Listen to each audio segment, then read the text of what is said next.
বহুদিন আগেকার ঘটনা। মোড়লগঞ্জ নামে একটি গ্রাম ছিল। গ্রামটি অজপাড়াগা হলেও শহরের কিছু কিছু ছোঁয়া এসে লেগেছিল গায়ের ওপর। কিছু কিছু রাস্তাঘাট মেরামতো হয়েছিল। সেই গায়ে সব রকম জাতের লোক বাস করত। বামুন ছিল মাত্র দুঘর। এই দুঘর ব্রাহ্মণের মধ্যে খুব বন্ধুত্ব ছিল। যজমানি কাজ করে তারা বেশ ভালোই রোজগার করতেন। তবে এর মধ্যে একজনের উপার্জন খুব একটা ভালো ছিল না। তার যজমানও কম ছিল আর রোজগারও কম ছিল। এর নাম ছিল নরহরি। যার ভালো রোজগার ছিল তার নাম রাখহরি।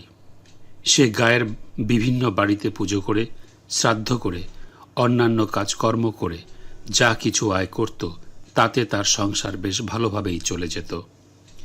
বয়স কিন্তু তার খুব বেশি নয়। নরহরির বয়সও বেশি নয়। দুজনকেই যুবক বলা যেতে পারে। রাখহরির আয় উপার্জন দেখে কয়েক জায়গা থেকে তার বিয়ের সম্বন্ধ আসতে লাগলো। সবাই বলল, রাখহরি বিয়ে থা করে সংসারী হয়ে যাও। সংসার না করলে কিভাবে চলবে?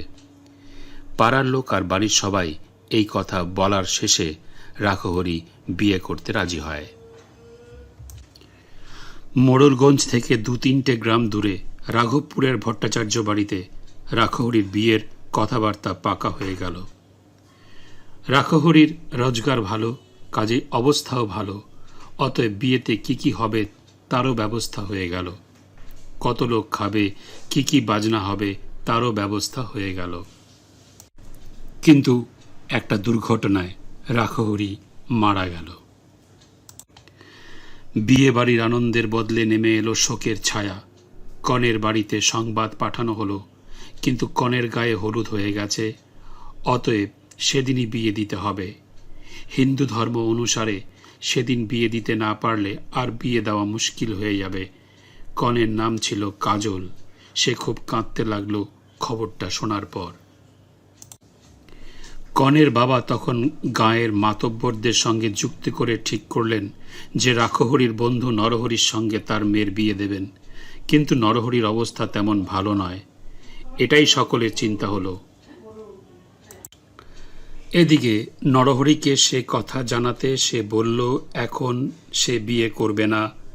তার মা তাকে অনেক বোঝানোর চেষ্টা করলো, কিন্তু নরহরি রাজি হলো না। অবশেষে মা খুব জেদাজেদি করতে নরহরি রাজি হলো, আর শেষ পর্যন্ত সেই মেয়েটির সঙ্গেই নরহরির বিয়ে হয়ে গেল।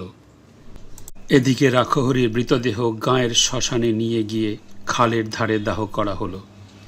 মৃতদেহ সৎকার করা হলো বটে, কিন্তু অপঘাতে মরেছে তো, সেই জন্য সে ভূত হয়ে ঘুরে বেড়াতে লাগলো।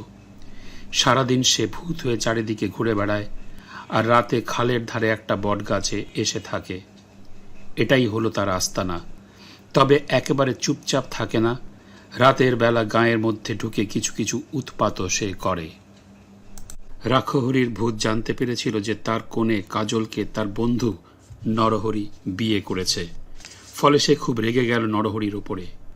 কি এত বড় আস্পর্ধা, বন্ধু হয়ে বন্ধুর কনেকে বিয়ে করা! দাঁড়াও, দেখাচ্ছি মজা। এই চিন্তা করে সে সুযোগ খুঁজতে লাগলো। এদিকে নরহরির রোজগার কম। তার ওপর বিয়ে করার ফলে সংসারে একজন পুষ্যিও বেড়েছে। তার ফলে সে খুবই চিন্তার মধ্যেই দিন কাটাতে লাগলো। কি করবে ভেবে আকুল হলো।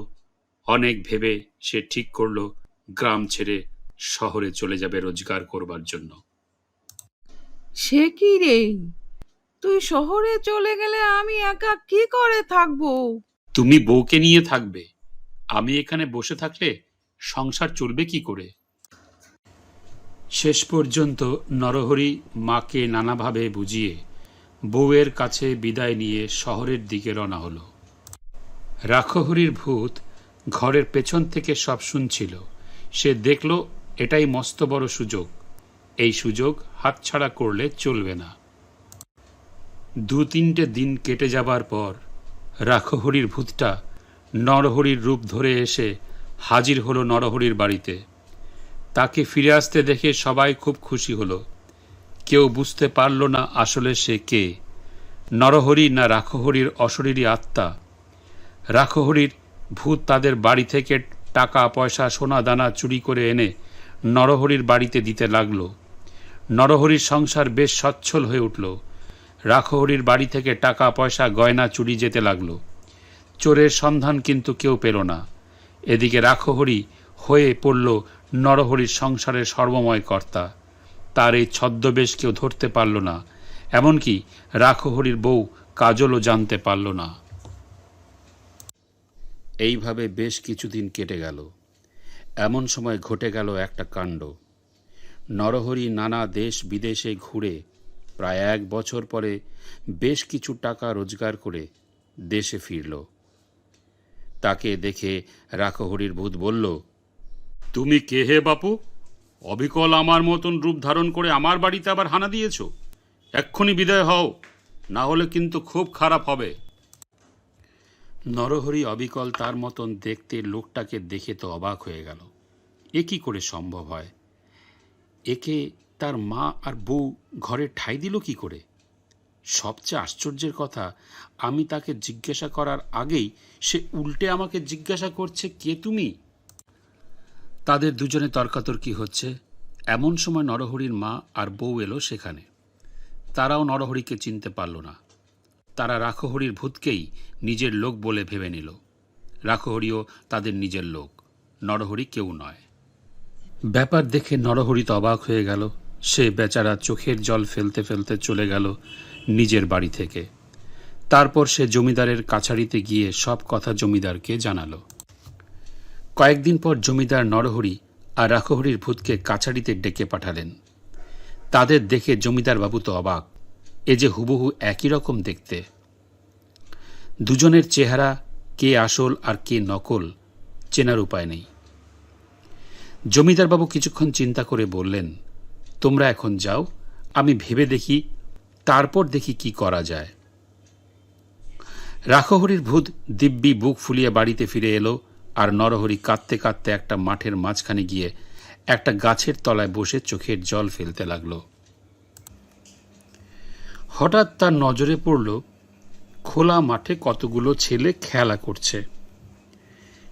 সেই ছেলেগুলোর মধ্যে কেউ কতগুলো ছেলেকে বিচার করছে, আর বিচার পাওয়ার জন্য কতগুলো ছেলে দাঁড়িয়ে আছে। ঠিক সেই সময় নরহরি কাঁদতে কাঁদতে এবং চোখের জল মুছতে মুছতে সেই মাঠের পথ দিয়ে যাচ্ছিল। সেখান থেকে একটি ছেলে জিজ্ঞাসা করল, আপনার কি হয়েছে? কেন কাঁদছেন? নরহরি কাঁদতে কাঁদতে সব কথা খুলে বলল।